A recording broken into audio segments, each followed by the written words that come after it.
welcome to the No Dunks podcast on the Athletic Network. It's Monday, February 3rd, 2025. I'm J.E. Skeets here in the Classic Factory, and alongside me, as always, it's Tass Mellis. Podcast listeners, this is for you. Next to him, it's the bearded one, my top shot hot boy, Trey Kirby. Heyo. Heyo.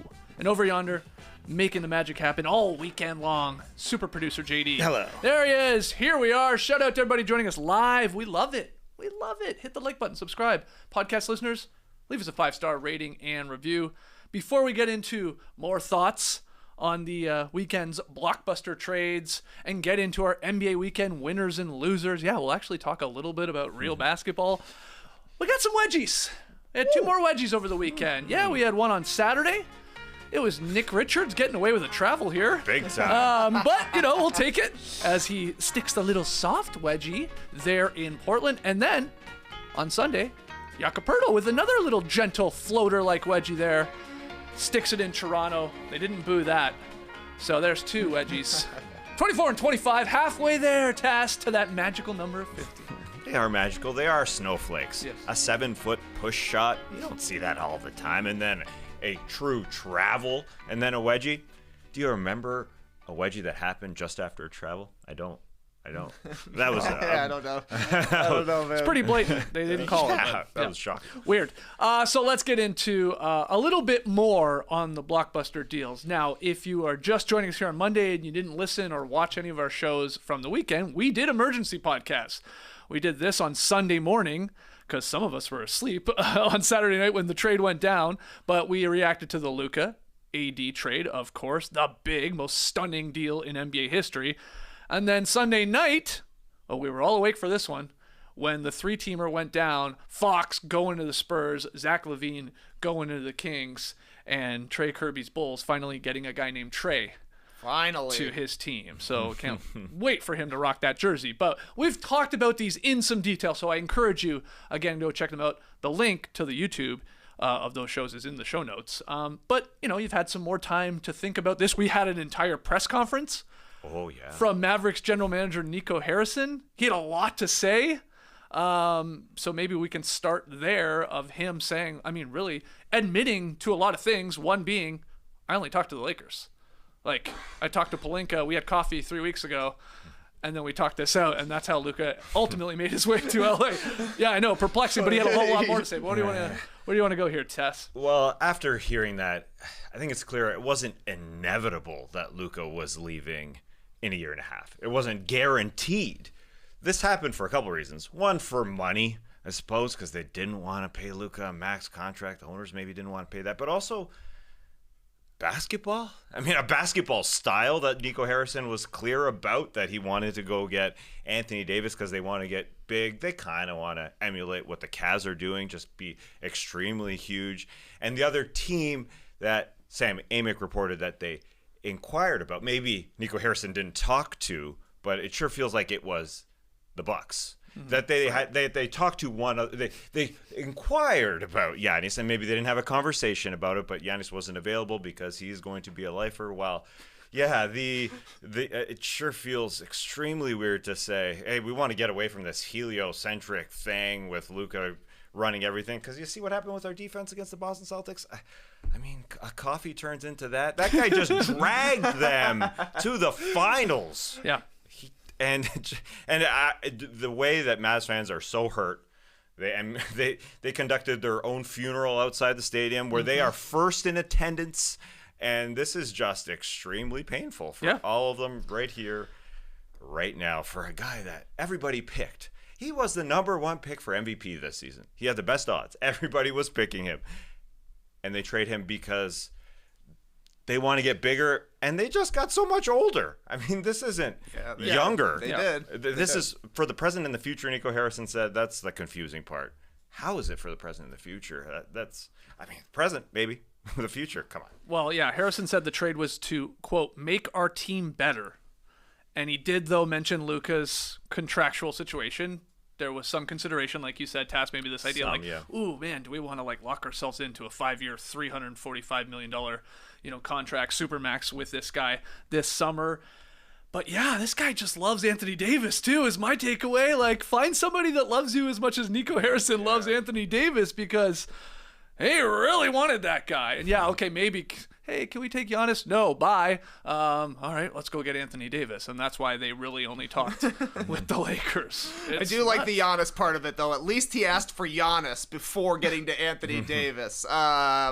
I think this is a crazy move to see Luka Doncic. No doubt he got exposed in the finals. It was the NBA Finals against an historically great offense. Lots of people looked bad against the Celtics in the playoffs last year. They ran through the Eastern Conference and then ran through the Mavericks in the finals.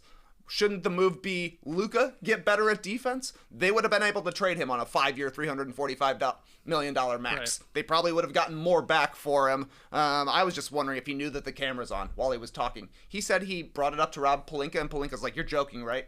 He said the trade got figured out. They went to the owners, and the owner's like, "You're joking, right?" Yeah. And he was serious. And he explained his reasoning to reporters with Jason Kidd sitting right there saying Jason Kidd had no idea what was going on. Yeah. He's saying, "I don't care about 10 years from now. We're talking 3 to 4 years in the future.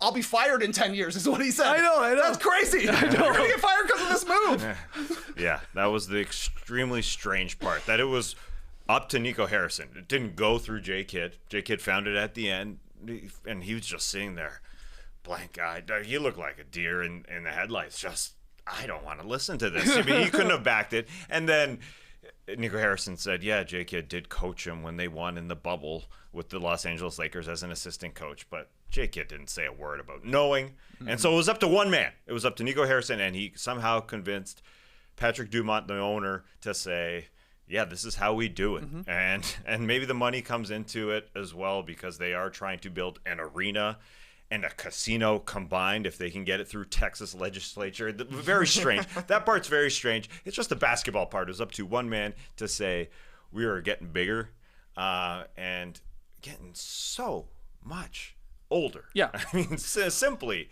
put, as simple as that. AD is good. And the Mavs have somehow beat OKC 3 times without Luka this season. He hasn't played in any of those games, and they somehow have won. And so that's the picture. But, I mean, how many years does AD have left with Kyrie playing extremely well? Right. Yeah, that's right. the question. Robbie Callan of Up Rocks, he wrote something that stuck with me. He said he can't stop thinking about how the Mavs put themselves in one of the hardest positions to be in sports, and that is title or bust expectations with a very short runway. And that is spot on because you were trying to go through the reasoning when we did that emergency podcast. Like, you were trying to put yourself in his shoes, and you really were getting at, like, yeah, this guy really wants Anthony Davis. He thinks they make him better. In addition to, like, is Luka healthy? Will he ever be healthy? Does he take it this serious? And inevitably, I thought he was inevitably leaving. That was a big part of it. If you know a guy is leaving, why not get something for him now before he inevitably leaves instead of being a rental? There's no real reporting on that, though. That Luka's like, I'm out of here, right? So that was before the press conference. I thought there'd be something. Harrison about adamant that AD boosts their title chances, like right here, right now. That's what he's selling, or at least trying to sell to the Mavericks fans, who are obviously pretty distraught and furious and like, what the hell? Like, we have a statue with Dirk Nowitzki outside that literally says on it, like, loyalty never fades away. And then you have Luka, obviously, you know, like saying goodbye to the fans and sorry I couldn't bring a championship and all that. So it's I mean, it's an unbelievably tough sell, but like, it has to work. It has to work now or maybe next year, because then they're sort of pooched, because it's not like they have a lot of draft capital. They don't have draft capital. They don't. So hell of a gamble here. I mean, like, an insane gamble that feels like no one else would take except for this guy. No one else would do this. Yeah. That's why it's such a weird trade. It comes down to, who do you think they have a better chance of winning a title with? Maybe they have a better chance with Anthony Davis for literally this season. I don't think that's true. I would take, you know, if you could do this on 2K or whatever, the Mavs with Luka versus the Mavs with AD, I'm taking the Luka team. Right. Just because I think they're going to make it tough.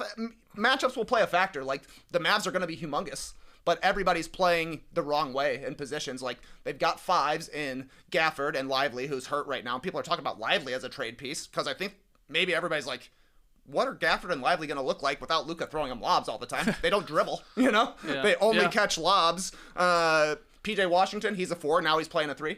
Klay Thompson, he's a 3. Probably should be a 4. He's going to be playing the 2. Kyrie Irving, he's your only ball handler. If he gets hurt, it's Spencer Dinwiddie. What if Kyrie Irving opts out? What if he goes to LA? Yeah. He seemed to like playing with Luka Doncic. We know he liked playing with LeBron. Yeah. He could leave.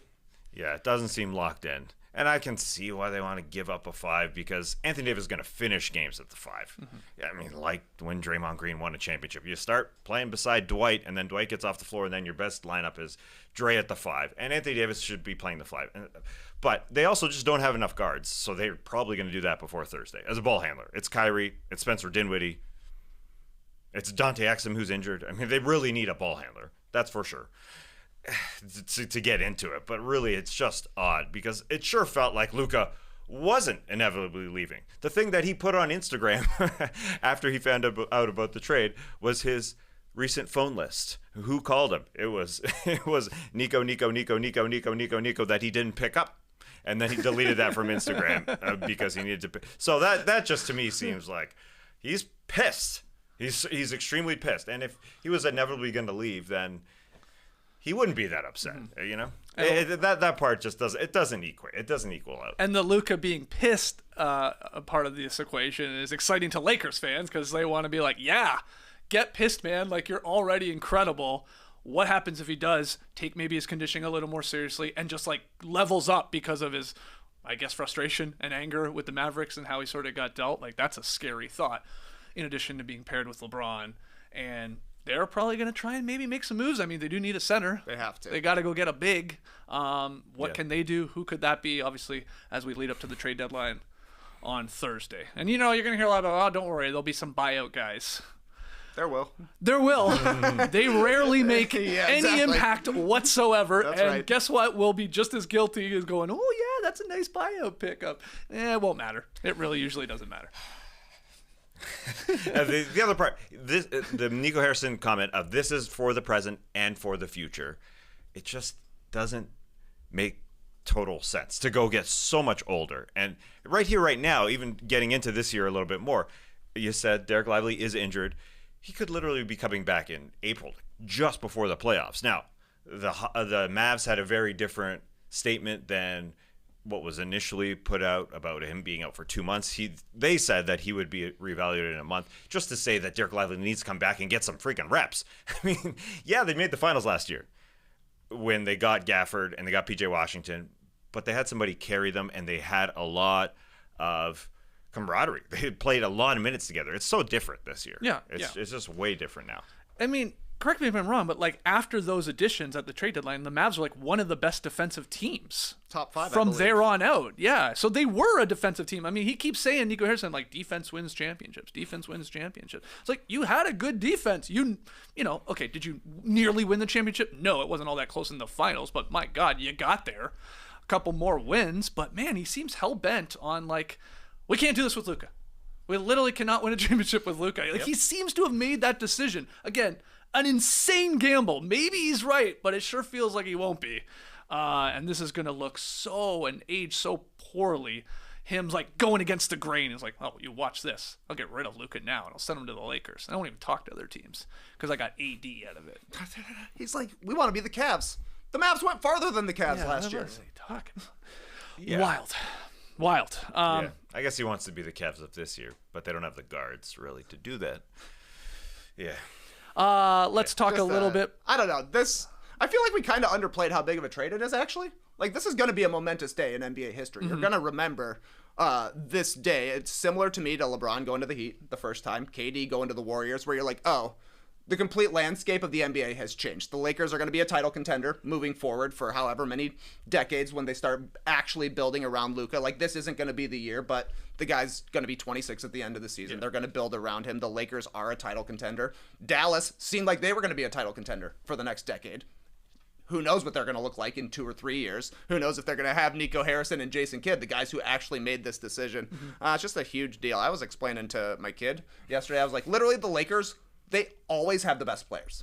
And I ran it down with people she knew, like Shaq, Kobe, Pau Gasol. You know, she's a huge Pau Gasol fan. LeBron, AD. And now they got Luka, and she just said, are they cheating? I was like, they're not cheating, but it is a little unfair. Right? Yeah. Just because they're in Los Angeles. A huge part of it. They get the best players. Yeah. Yeah. To hear Yanni's post game after they played Memphis on Sunday when he said, no one is safe. And then he started going through, you know what, I'll let me say this. Since he was serious, he talked to our man Eric Name for a while, and he was serious about how everything plays out, how everybody can be traded. Then he said, you know what, I want Luka to go to LA, and I want Nikola Jokic to go to New York, because that would be huge for Europe. Yeah, awesome. And so he's kind of speaking to what the NBA speaks to, which is big markets, big money, big ratings. And Giannis was kind of playing into that because it's good for Europe, which you'd be excited about. It is strange. And that's got a lot of people putting on the tinfoil hats, these big deals. The Luka to LA part especially, of like, oh, a lot of talk about how ratings are down. And oh my God, suddenly Silver wants to change the entire game. He wants to cut minutes off and all this. Like everybody trying to figure out, how do we save the NBA game? How do we save the entertainment product? And then this deal happens. Ratings are going to be good, of course. The other part of this, I said to you guys right before we went live, I was like, oh, interesting timing. We just found out about Terry Rozier now getting roped into a federal investigation to the Jonte Porter gambling scandal. What, 2 days later, we have like, don't worry about that. Eyes over here, complete like, this is all the news. Again, this just could be insane timing. Now, the deadline's a week away, so of course it would happen before that. Yeah. But good timing is what I'm saying. For all that stuff. Unbelievable. Let's talk a little bit more about the Fox trade to the Spurs. He gets his way. He gets there. They didn't have to give up anything. Again, we talked about it last night. Like, wow, no Castle, no Devin Vassell, no Sohan. Like, you know, picks that, like, not even their juiciest of picks. And they got De'Aaron Fox. You've had a little bit more time to think about it. Like, A+ to San Antonio if you're grading this one, or what do you think? I had him an A- last night. I'm upgrading it to A, right in the middle. They even got off the Zach Collins contract. That was their worst contract on their books, and they traded it. It's on the Bulls now. It's unbelievable what the Spurs did. They got an all-in result, getting De'Aaron Fox, the biggest name that's on the market. Obviously, Luka was out there, but not quite the same. But Fox was the guy that everybody was looking at right now. Everybody knew he wanted to go to the Spurs. They got him without going all in at all. They kept all their best picks, got rid of their worst contract, kept basically their entire rotation. What they did was upgraded Trey Jones, their backup point guard, to De'Aaron Fox, an all-star, who's going to be a starter for them. They've got the third easiest remaining schedule in the Western Conference. So for me, the playoffs start now for the San Antonio Spurs. 3 games out of 8th place, and that to me, like I said last night, that's the goal, because at the very least you're getting 2 play-in games. Maybe you win the first one, you're playing in the playoffs. Yeah, that would be amazing for this team. We'll see how Chris Paul and De'Aaron Fox work together. I think that's kind of a curveball as well. Fox is shooting 33% on catch-and-shoot jumpers this season. Chris Paul just 30%. So they could use some more shooting, which I think is why Devin Vassell, they're probably very happy to keep him, 37% from 3, and it's going to be important that Castle learns how to shoot threes over the course of his career. Same with Sohan. The guys that are the 2, 3, 4 for San Antonio, they got to shoot it because, you know, Fox and Wemby are going to be huge parts of their offense. Spurs are going to be a dynasty, aren't they? I mean, they got Wemby. Yeah, they have Wemby, and it sure feels that way. It's not that tinfoil hat coming through. It just leads with Wemby, and De'Aaron Fox as a clear number 2. Is a great match, I think. He is going to get those feet going because all the guys are going to be on Wembanyama. The pick and roll, which De'Aaron Fox is really, really good at this season, shooting 54% as a pick and roll ball handler. It's a great number. And again, I think it's going to get better with Wembanyama. And he's a passable 3-point shooter. I know he's not excellent all the time, but with more space. And yeah, he's having a bad season. Everything's bad in Sacramento, but he's had a couple good 37% years. Yeah, he's streaky. He is streaky. Yeah, he's a 33.3 for his career. But he also gets those tips from Chris Paul now. It's just a great move. They just didn't give up a lot, and it's fine for them to give up picks. They've collected enough. They've done enough with them. Victor Wembanyama's on their team. It's time. This screams of Cavs getting Donovan Mitchell to me. This makes me think that De'Aaron Fox is going to sign an extension. And he was just done with Sacramento, like Mitchell was done with Utah. And it's his new spot. How could he not like playing with Victor Wembanyama? I see some comparisons in what the Kings ultimately got for a player of De'Aaron Fox's caliber to what happened with the Raptors in the Pascal Siakam trade as well. You know, there's some picks. Obviously, there's contracts to make it all work. No, it's a 3-team deal. They get Zach LaVine. Like, he's a good player, and he's played really well this year. But in terms of young prospect. Like, they got nothing, and I was so upset as a Raptors fan when they got nothing from the Pacers, and they had a bunch of young guys. You're like, oh, just get one thrown in there, and ultimately didn't. Part of that's the whole Siakam contract situation at the time. And here is the same thing with the Kings. Like, they don't get any of these guys we've listed from the Spurs. Good job by San Antonio, man. They kept everything. Prospects, like you said. Hawks picks. The best picks. Expiring deals, like, without having to, like, I mean, it's wild. Yeah, getting off to Collins even. That's a good point. That surprised me how much he made. I didn't know he's like 16, 18, it goes up. It's like, holy crap, that guy got paid. Zach Collins, man. Yeah, he's one of the worst contracts in the league. Jesus, yeah. Sure. Like, he never plays either. Yeah. I know. Yeah, the Kevin Huerter number is similar. Let's go Bulls. Yeah, let's go Bulls. They got him. Yeah, they got both of them. Yeah, so they got both Bulls. Yep. Headbands coming with. Right. Oh, yeah. Yeah. All right, and then I guess one more trade that we haven't even talked about is very minor, especially in comparison to these. But on Saturday morning, the Clippers traded PJ Tucker, Mo Bamba, a future second-round pick, and cash to the Jazz in exchange for Drew Eubanks and Patty Mills. The deal is basically a salary dump here for the Clippers. They're going to dip below the tax. Mo Bamba, I think, has already been waived by the Jazz. Maybe some of you had forgotten PJ Tucker was actually still in the league. You know, he was one of these situations where, like, he wasn't there. He wasn't around the team. He was getting paid. And this has been going on for a while. But any thoughts on that? Clips Jazz, baby? No. That was a bad Daryl Morey move. The contract for PJ Tucker, which is still paying him, which is, yeah, he's a little too old. But no other thoughts for myself. Okay. I just wish that I would have used my brain on that one, because it was like, why are the Jazz doing any kind of move right now? And it turned out to be able to facilitate these deals that actually mattered for the NBA. Right. Drew Eubanks, he'll probably play for the Clippers. Yeah. You know, they need a backup center. Yeah. Serviceable backup big. And if it doesn't work out, it's like he's an expiring deal. It doesn't matter. Yeah. So, but yeah, definitely working the books there for the Clips. Okay. Let's get to winners of the NBA weekend. We'll do one round of winners. We'll do one round of losers. There was basketball going on. There was, yes. Which is funny. Yes. Who do you have as your big NBA weekend winner? This game took place 3 Earth days ago, but it feels like 300 NBA years ago. Victor Wembanyama dominating against the Milwaukee Bucks on Friday night. The Spurs got a big win, scored 144 points, and Wemby was absolutely Wembying in this one. 30 for Victor, 14 rebounds, 6 blocks, and 5 threes. It's his 5th game in his career with 5 or more blocks, 5 or more threes. That's already the most ever. It's a Wemby. That's a Wemby. Yep. That's a Wemby. And, I mean, I don't know if every play was a highlight, but it felt like every play he made was a highlight. He double banked in a 3-pointer over Giannis after, like, almost losing the ball at half court, just chucks it up, goes in. That looked awesome. He hit a 1-footed running 3 like it was no big deal. He blocked Giannis at the rim 3 times. Made Giannis look small, though I will say Giannis did get a dunk in on him. Not bad. And then he had that last block on Dame Lillard that they called a goaltend. Literally because the refs are like, there's no way somebody can block a shot above the square, right? Yeah. There's no way they could do it. It felt like when Andre 3000 did the first alley-oop in basketball history and the refs had to call the game. Wait, can he do that? Yes, he can do that. Awesome game from Wemby. Then he sat out with an illness. Then he got De'Aaron Fox. Like, this guy's got to be loving life right now. Yeah. And now he's going in the skills challenge with Chris Paul. Chris Haynes reporting. He will be competing on Saturday night there at All-Star Weekend in San Francisco. And then this is a little different here, but over the weekend, the NBA announced 4 replacement players for the 2025 Rising Stars. So Suns rookie Ryan Dunn is replacing 76ers rookie Jared McCain, who's out with season-ending surgery. And then Anthony Black, Tumani Camara, and Asar Thompson are replacing the sophomores, Derek Lively II, Brandon Miller, both those guys sort of injured, and gasp, Victor Wembanyama.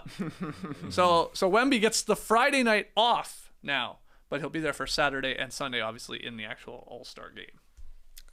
Kamara will block shots like Wemby does. He blocks some nice shots. We got the Thompson twins there. That's fun. So, yeah. It feels like every single rookie and sophomore is somehow like in this game or been announced not everyone. this game. Who we missing? Buzelis? Yeah. He's still no not. Khalil Ware? Yeah, no Ware. You would have thought both of those guys would go ahead of Ryan Dunn. I thought that was weird. Yeah, that's maybe they turned it down. I mean, Buzelis is going to be there, but he's going to be competing on Saturday night. Ware probably just wants to go on vacation. I don't blame him. Also on that Friday night game, we had Giannis and Chris Paul fighting against each other. Yeah. That was pretty cool. Giannis was not happy. Giannis was not happy. I'm on his side. Definitely Chris Paul tripped him. I'm looking forward to All-Star Weekend in a weird way, for different reasons. I think the Spurs are going to own All-Star Weekend because you mentioned Wemby and Chris Paul. That first event on Saturday, which is never all that juicy. It's the skills challenge, It's the appetizer. It's a little bit of an hors d'oeuvres. Like maybe I'll try one. Maybe I'll look at this. But you don't get too excited over it. Not at all. But is there any more excitement than this season? I don't think so. I mean, it's not. I know we're not all that excited, but people got to get in their seats by 8 a.m. or 8 p.m. For what? To see Victor Wembanyama. Tass, you're crazy. To see Victor Wembanyama, just to see Victor. Everybody wants to see Victor Wembanyama in every arena, in every city. So you think they're going to be in their seats in San Francisco on Saturday night for the start of the skills challenge? And people will tune in. People will tune in. Just to see. And then Stephon Castle, I think, will win the dunk contest. Okay. He's my pick. Okay. I think Fair. I think he'll get to the final. Mac McClung will just be... He's got that pressure off his shoulders now, potentially being traded. Oh, absolutely. Doesn't have to worry about that. Yeah. Maybe bring Fox out, throw an oop to him or something. Who knows?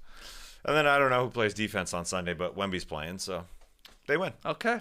So big Spurs weekend. Tass is calling it. Why not? I don't like I mean, things are working. They win. We'll see which team he's on. All right, Tass, let's go to you. Who's your big NBA weekend winner? I'm going with a big guy. Jaren Jackson Jr. had a great game against the Milwaukee Bucks. The Memphis Grizzlies, they're fun. They come in there with no John Morant, so they need Jaren Jackson Jr. to be great. He gets hit in the face in the first quarter, elbow to the face. He's tough. He comes back. He's posting up Giannis Antetokounmpo multiple times, and he's splashing threes.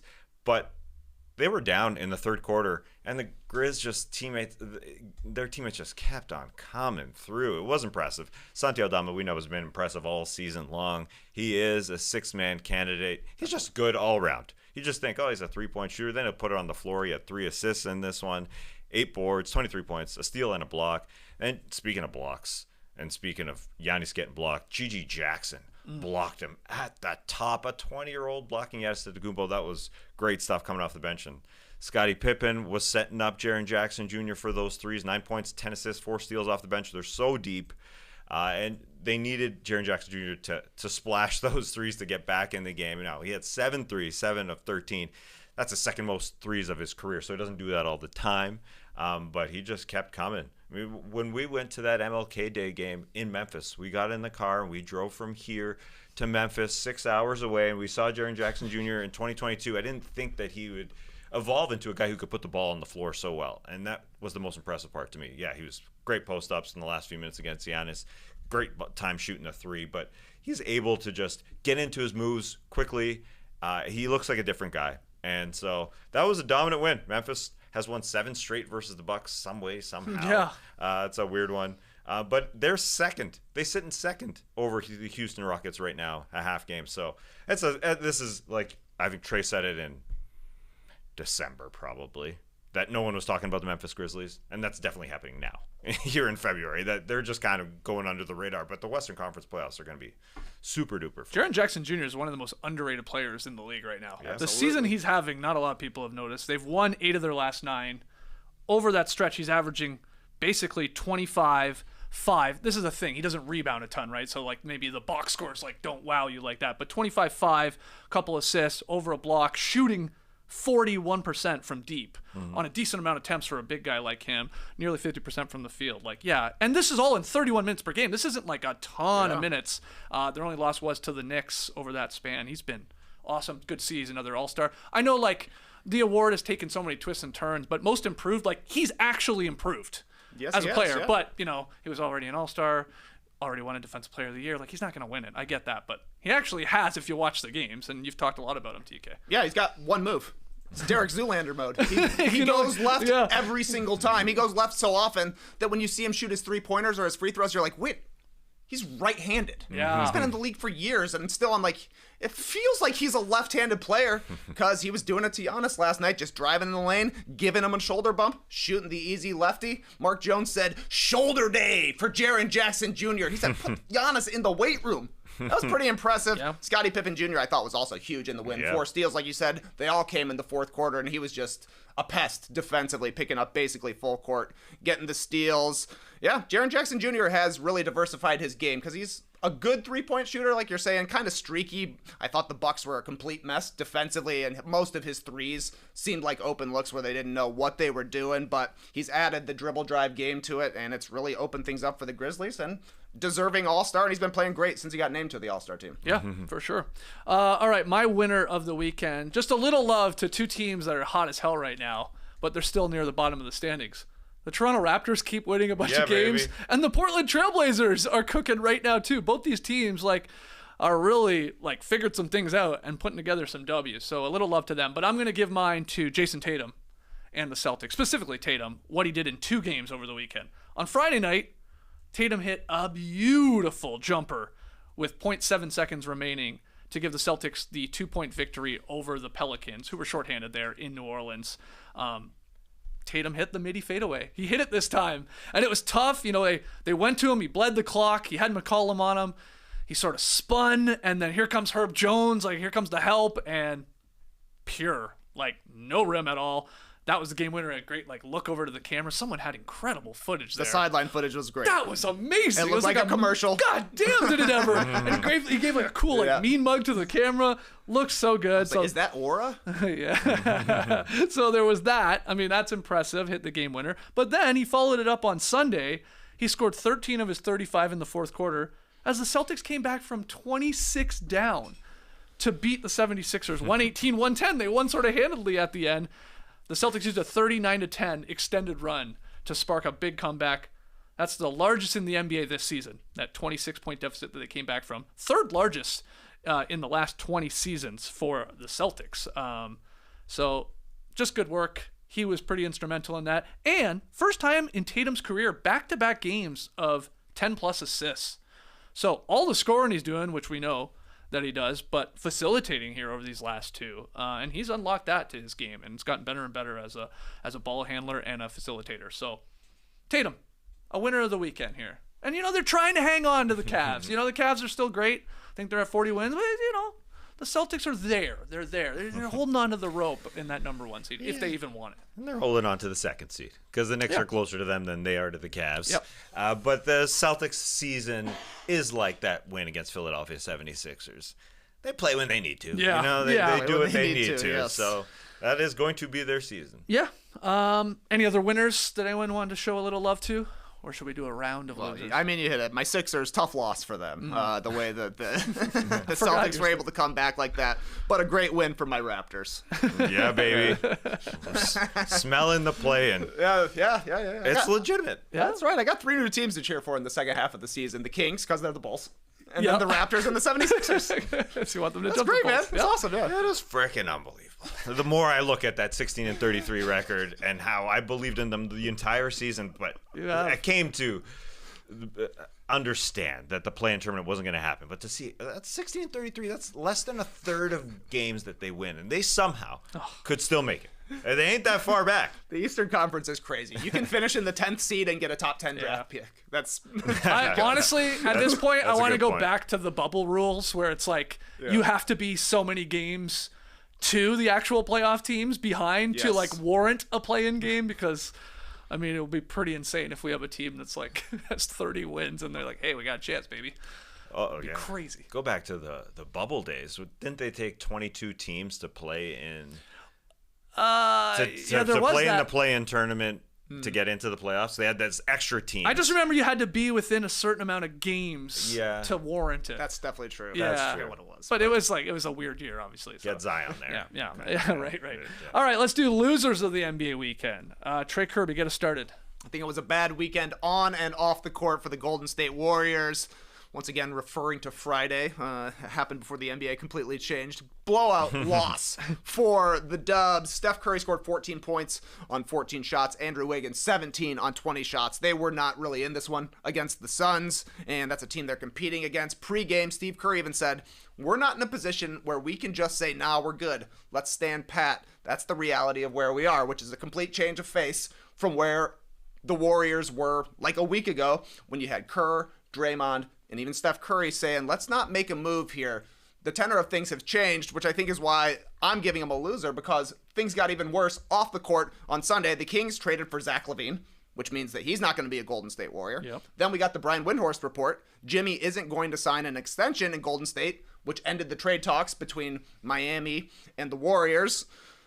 You throw in the fact that the Kings are in the 10th seed. Yep. The Suns are in the 8th seed. Right now, they're likely getting better. They might get Jimmy Butler. We know the Kings got Zach LaVine. Those are two teams they're chasing. Dallas traded Luka Doncic, but they got Anthony Davis. They're still in the mix. Still formidable. The Dubs are just kind of running out of options right now. Right. They said they have changed. They're pivoting to smaller moves here. They're going to be competing against the Lakers for Vucevic, it seems like. But it's like, look at all the names that they've missed out on in the past 2 seasons. Basically, since they won the title, they've passed or missed out on Pascal Siakam, Lauri Markkanen, LaVine, maybe Vooch, Paul George, Jimmy Butler. Then you look at LeBron James in the same scenario as Stephen Curry. He's played with Anthony Davis and Luka Doncic this season. Yeah. What are they doing? If they're just going to play out the string the way they are, they should have paid Klay Thompson and had like a going away party. Right. Yeah. And it just fits so well in a Klay type of way to get Jimmy Butler there. So I still think that it could happen. Even though Brian Windhorst did say that it has stopped for now. The conversation has stopped for now, and maybe it's all just a play to try and make it happen. But it's either Phoenix or them. And I can't believe Grok on Twitter literally offers you the option here. Below Brian Windhorst's tweet, you can click and ask, why won't Butler sign with Warriors? And Grok will tell you why they won't. It's unbelievable. And it is a fair question. Why wouldn't he sign an extension with Golden State? Why? I mean, he will. He has to. And the other side is he can't get to Phoenix if Beal doesn't agree. So, I mean, that's why both are still alive. 4 days away. 3 days away. You said Lucas showed that his phone log was all Nico Harrison calls. Right, yeah. I'd like to believe right now that Bradley Beal's phone is all Jimmy Butler calls. Please. Hey man, Miami's incredible, man. Trust me, or whatever other team you want to go to. You'll have a better chance there. He must be trying to convince them because it feels like Jimmy wants to get to the desert there to play with KD and Booker. But I guess I still have a little bit of hope too that a Warriors deal happens. But man, it's also sad as hell. Like you just went through it. Like They never make a deal. no, and the worst part is they're always in deals. They're always almost got that guy. Oh, we thought about that guy. It's like that's even like doubling down on insulting your fan base, in my opinion. It's Danny Ainge. We're like, oh, look at the guys we almost traded for. Oh God, Pull a move. The only move they've really pulled in the past few years is sending away Jordan Poole, Right. who was maybe their best chance at having the next guy. Right. Because it ain't Kuminga. It ain't Moses Moody. It obviously isn't Wiseman. So what are they going to do? Moves around the margin, probably. Yeah. I would think that if Jimmy Butler signed a 2-year extension beyond this year, if he opted out of that player extension, signed a 2-year just to match Curry and Draymond, that the Warriors would do it just because they'd have somebody to play with the dudes. But I don't know if money-wise for Butler it might not be enough. And Dunleavy may not say, we're giving you multiple years beyond Curry and Wiggins. All right, so Curry and Draymond, because who knows if Wiggins is going to be there. Who do you have for losing the weekend? I'm going with the Orlando Magic. They lost to the Utah Jazz. They didn't crack 100. Things are a little bleak. I didn't like watching Paolo Banchero go 4 of 19, started with an air ball, well beyond the three-point line, and then the jumper just wasn't there. He's due for a good game tonight versus Golden State, as a matter of fact, because he follows up a bad game with a good game since he returned on January 10th. But those 11 games, the Magic are 2-9, and his numbers are 39 from the floor, 28 from 3, and 62 from the free throw line. This ain't Paolo Banchero. Things are not going well, and they're in the play-in tournament. I mean, they sit in 8th right now. Jeez. And they have 3 more road games because they're on this road trip. 0-3 so far, so I don't think it's going to end all that well. They're still a great defensive team. It's happening every single game, except against the Utah Jazz. The Utah Jazz beat them. Anyway, they need Jalen Suggs back, who's injured, and they just need a ball handler. And it is odd to see Jalen Suggs out here with this quad injury, but he's questionable for tonight. They just need a ball handler to just spice things up because it is becoming just way too much. There are some guys, man, in the league that are just like the ultimate difference makers, and they're not like the superstar level guys. It's like, Josh Hart comes to mind. Like when he plays, you just feel good about your chances because of the hustle and what he does. And like Suggs is like that for the Magic, just in terms of like how important he is. But yeah, this is wow. I didn't realize they had slipped that far there in the Eastern Conference standings, and 2-9 you said over the last 11. Ugh. Yeah, and with my right now it's okay. The top 4-5 are locked, sort of. You know, the Milwaukee's in the 5th, the Pacers are in the 4th. I would say they're locked, but beyond that, it's Heat in 6th, Pistons in 7th, and then the Magic have fallen even further than that. So it's not a guarantee that they finish top 6. They got a long road trip after this road trip, like, you know, down the road here in the next 2 months. So it's not easy. Suggs is helpful, but they need more than just getting Jalen Suggs back. Sure. They should really be active this week. They should be looking at CJ McCollum. They should be looking, I think, a guy they really should target. It's a Bulls player, Kobe White. He like fits their timeline. He's going to be, I think, 25 at the end of the year. He's on a really nice deal right now. He could play alongside Suggs. He could play as their point guard alongside KCP as well. I mean, Lonzo could be a buyout candidate for him depending on what happens. But they need guard help outside of getting Suggs back, which will be huge because they're losing these games with Paolo and Franz coming back. Yeah. They treaded water pretty good during the injury portion of their season. You would think now is kind of when they would be hopefully ramping up. So I kind of think this is a sneaky big week for the Magic. They don't owe any picks right now. So considering where they are as a franchise, maybe it's smart to throw away a little bit of the future to get somebody in who fits the timeline and helps out. All right, my NBA weekend loser. It's a little tongue-in-cheek, okay? But I'm going to give it to Aaron Wiggins of the Oklahoma City Thunder, and here's why. This guy on Saturday night, he was a sharpshooter. Wiggins had a career-high 41 points. He had 14 rebounds. The Thunder steamrolled the Kings, 144-110. He started in place of J-Dub, Jalen Williams. He was out. So Wiggins goes 16 of 30 from the field, 6 of 14 from deep. He scored 14 in the fourth quarter. He was cooking. So why would I give him loser of the weekend? Because unfortunately, Wiggins did all of this at the worst imaginable time when it came to warranting any sort of NBA media attention. You're already doing it on a Saturday night. That's tough, my guy. That's the one night. That's a rough night in terms of like putting up a big night to be talked about all that much. But then, of course, he does it on the night where almost at the exact same time of him going off for 41 and 14, Luka gets traded to the Lakers, 80 to the Mavs. And it's like a forgotten game. It's a hell of a performance. Again, tongue-in-cheek that he's losing the weekend. Just bad timing on his part. Because this could be the best game of his career when it's all said and done. Like, will he ever have a better game than this? I don't know. 41's pretty impressive. 41 and 14 is an awesome game. Yeah. And again, it just happened on the night where, you know, the NBA just went haywire and we had the biggest deal in NBA history. So just rough timing. Put him in the all underrated list, like actually underrated players. This guy is good. He could win 7th man of the year. You know, sometimes he starts for the Thunder and he might be a very important player come playoff time. I think there's a lot of streaky shooters amongst the Thunder, so if he has the hot hand, I think he could be a big-time piece for them because he's also maybe the best driver of like the Dort Caruso wing defender sort of archetype that the Thunder have there because he can put the ball on the floor and get to the rim a little bit. He was just eating on offensive rebounds in this one. It's like they had never thought of him possibly grabbing an offensive board. He got like so many of them right at the hoop for easy putbacks. But yeah, an awesome game for him. And I think the Thunder must be happy to have this dude on their bench. He could start for some teams. Out there for sure. Yeah, absolutely. I mean, they just did all that work over the summer, right? All those like good little deals, Isaiah Joe and stuff like that, and just kept them all and stockpiled them all just like they do their draft picks and sort of wait and see if they ultimately move any of these guys or any of those picks for a bigger name. Yeah. But we'll see. Yeah, they got AJ Mitchell. Someday we'll be playing plenty for them.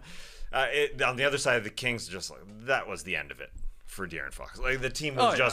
Yeah. Well, they were done. They didn't look like they were playing hard. No disrespect to Aaron Wiggins, but the offensive boards, like you said, they just weren't. They weren't fighting. No, they weren't ready for that game. And look, you see the impact on some of these teams around the trade deadline. Obviously, guys involved in trades, uncertainty. I mean, look, I know the Dallas Mavericks. They just got waxed yesterday. Were they up all night like everybody else, you know, checking the tweets to see the Luka deal? Like, they just got absolutely, like, they were down like 50 to the Cavs. Like that. And then, of course, they're short-handed as well. But that does have impacts on these teams. Sure. Like, you'll have some probably weird results this week, if we're being honest, in terms of other guys involved in trade rumors and stuff like that. Who is Kyler Kelly? Dude started for the Mavericks. Right. Kyler. Kylor. L-O? Yeah. Whoa, that was You didn't see that coming. No, I thought we were going Kyler Murray. I don't know him. What? Can you tell us anything else about him? Where did he go to school? Kyler Kelly, he's a Beaver. Oh. Went to Oregon State. Okay. He's an Oregon man. Huh? Nice. He's a center. That's a guy. That's a new guy. That's a new guy to me. That's a guy that got a chance there yesterday. All right. Any other winners, losers, thoughts on the Pelicans trades? are a loser of the weekend. Yeah. DeJounte Murray out my for the God. season, torn Achilles. Literally the two New Orleans Pelicans fans in my life, I sent them this message, fun way to wake up. And they both responded, the Pelicans are literally cursed. Dyson Daniels said it in an interview, and it feels like it. And until proven otherwise, you might have to believe it. Yeah. And I think I saw Will Guillory of The Athletic said that Zion, Ingram, and DeJounte Murray didn't play a game together this season. They did not. Not a minute. Yeah, Will Guillory wild, did say man. that. It as well. Oh my God. Yeah, they're definitely cursed. Like the voodoo down there in New Orleans too. Someone's got a hex on them. For Somebody sure. does, yeah. Yeah. What did they do? Like they must have like someone came to the arena once and like I don't know like they're like, hey, you can't sit there or something. Oh, I'm gonna hex you. I don't know, like 20 years ago or whatever when they first moved there. But Something's in the brutal. Smoothie Kings there, man. Yeah. Something's in Yep. there. Hey, they got the Super Bowl this week though. Oh, yeah. Right? That's in Nolans. Yeah. You're right. Yeah. Are they on a road trip? I don't know. Well, they should get a good draft pick this year. Lil Wayne's upset. He wanted to be performing. Who? Lil Wayne. Oh, Because it's in New Orleans. Right. But We it's got Kendrick Lamar. Yeah. He, Oh, it'll be good. I think he did pretty well at the Grammys last night. I think he went 5 for 5 if I have that fact correct. Grammys were a delight. Did you watch any? I caught bits and pieces. Yeah. Me Bits too. and pieces. I mean, we were doing a enjoyed podcast while it was going on too. But I watched right after. yeah. You know, the Lady Gaga MasterCard Yep, thing. yep. That was something. Stevie Wonder. Oh, that one guy. What's his name? Boone? What? I don't know. He has like a hit song. I didn't even know what he looked like. I don't remember the song, but everybody's heard it. Trust me. Okay. But anyway, he was wearing a suit and then they ripped it off. He was like in like a jumper sequence. But anyway, the whole point of this guy Boone, I don't even know his name. He goes up on the stage, jumps on the piano, and does like a front flip off of it. Pretty slick, like a rotating flip. All right. I've never seen John Legend do that. Boone. No. No, the guy's got he's athletic. I guess I don't know. Yeah. Get sign him to the Mavericks right now. Give him a chance. John was there. He was in the front He row. was there. He opened up the show. Oh, he did. I missed that. He was a part of an ensemble. They did a cool thing with obviously, the fire relief and stuff like that. It was a big donation push and stuff. So they had like a band from LA. I think they're called The Doors. I want to say. There is a band called The Doors. I believe it's them. They're from LA. Yeah. I mean, they haven't been around for a long time. No, Yeah, not those no. guys. They're like Jim Morrison, you're talking about. no. I know. That's why I'm like hesitating. When I It said probably isn't. No, but it is Doors something. But anyway, I had a bunch of other artists playing with them on stage, Oh. and John Legend was there. Well, John was in the front row loving Cynthia Erivo from Wicked, her Oh performance. yes. What kind of notes did she hit? I mean, that was didn't see this one, so I'll have to check it ridiculous. out. All right. Queen Latifah was also enjoying it. That was great. It was just nice to see something sort of normal happening in life. I guess, yeah. It was sort of normal. Did you see what Jaden Smith was wearing? Showed up to the red Yeah, carpet that's why I wearing? said it was sort of normal. There was odd clothing. He was wearing, I don't even know how you describe what he was wearing. He was wearing a castle hat, a castle helmet. I don't know. But a lot of jokes that's Stephen Castle, which is pretty funny. So it was foam, right? Yeah, I guess so. I think so. Yeah, because it was also weird how he was standing. Like he was Yeah. I know. He was just kind of I don't know, all bulky. Will Smith was there. He was talking. He Yeah. was on the I was mic. like, oh, Yeah, damn, he's back, eh? Gave love to Quincy Jones. Benson Boone. Is that the guy? Benson Boone. That's his name. What's his song? What's his like? He has a hit song. It's everywhere. Beautiful Things? Sure, maybe. It's beautiful things! That's not the song? Is he related to Brett? Anyway, Brett Boone. Boone's athletic, man. Bob, Brett, and Benson, the Boone family. Yes, well done. Benson Boone. Benson Boone. Benson Boone. But he can do a flip, huh? Yeah. Well, he's got that MLB athleticism. Yeah, it does. He sure does, man. I don't want to be a catcher, Dad. I want to play piano. I'll still squat. Oh, go check that clip out, man. It's pretty impressive. Bob Boone. All right, we got a whole new pick'em to start up here. Brand new month of February. It's our first game here, Tass. Where are we going? We're all 0-0. Did you make an error on Bob Boone? Well, I think Bob Boone is the catcher, but Brett Boone probably played second base. Wasn't it Aaron, Aaron Boone? Aaron Boone was the manager, right? There's a Brett Boone, too. There is an Aaron Boone, but there's Brett Boone, isn't there? Okay. I don't know. Yeah, of course, man. Well, when you said you didn't like it, I thought, yeah, you're right. Yeah, he's a second baseman. Oh, the two-bagger. Okay, anyway. His brother is Aaron. Right.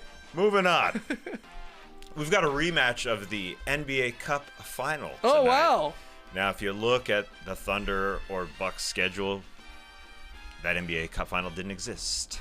Because you can't, Right. but, Didn't play it. But they play tonight. It's a rematch tonight. Bucks obviously won. The Thunder here at home are favored by 10.5 points. This Damn. was one that I didn't put my pick in first. Yeah, you waited. It was rare. I don't know. I don't know how to feel about it. I wanted to see the entire Bucks story from yesterday. They're on a back-to-back here. Yep. You guys all comfortable with saying the Thunder are going to win by 11 or more. Is it revenge for the NBA Cup final? Hell yeah. Also, they're not Big time on revenge. the back-to-back. That helps. Yeah. Yes. Tough travel schedule here for the Bucks. So you guys have OKC. I am taking Milwaukee. Okay. I'm comfortable. Got a lot with of that. points to play with. Yes. And I will be paying off last month's pick'em loss starting next Monday, so a week from today, doing the Interstellar Challenge. Excellent. Stay tuned for that. But first, we got to make it through trade deadline week. Make sure you go check out those podcasts over the weekend, talking about the Luka AD trade, and of course the Fox Levine Bulls trade as well. A lot of fun breaking those down. Thanks for joining us here. Join us tonight, though, on Playback. Fired up around 9 p.m. Eastern. We will try and catch the endings to those early games. A lot of games on tonight, so hopefully have a fair number of games that are entertaining down the stretch so we can bounce around and take in for an hour on Playback. That link is in the show notes. Whenever we watch a Rockets game, it's fun. It's Yeah. Rockets Knicks. Oh, hell That's yeah. nice. Oh, hell 7:30. yeah. Nice one. Okay. So hopefully that one will be ending by the time we get on there. So 9 p.m. Eastern is when we will start. Until either tonight on Playback or tomorrow here in the Classic Factory, or hey, you never know, another emergency podcast, Clipper Bros. You heard it here first. Have a great time. Turn up. Love you guys. Awesome. Thanks for joining us, and remember, I'm going to end this with a Josh Hart question that he put out on Twitter. He said, so who are the untouchables in the league? Josh Hart wants to know. So do I. Who is it? Wemby and Jokic. Maybe Giannis. I'm putting Shea. Yeah, I mean, if the report of Giannis, if the Bucks report is true, Then he's Add him out. confirmed Yep. it. Yeah. Keep the conversation going. Embrace the day, people.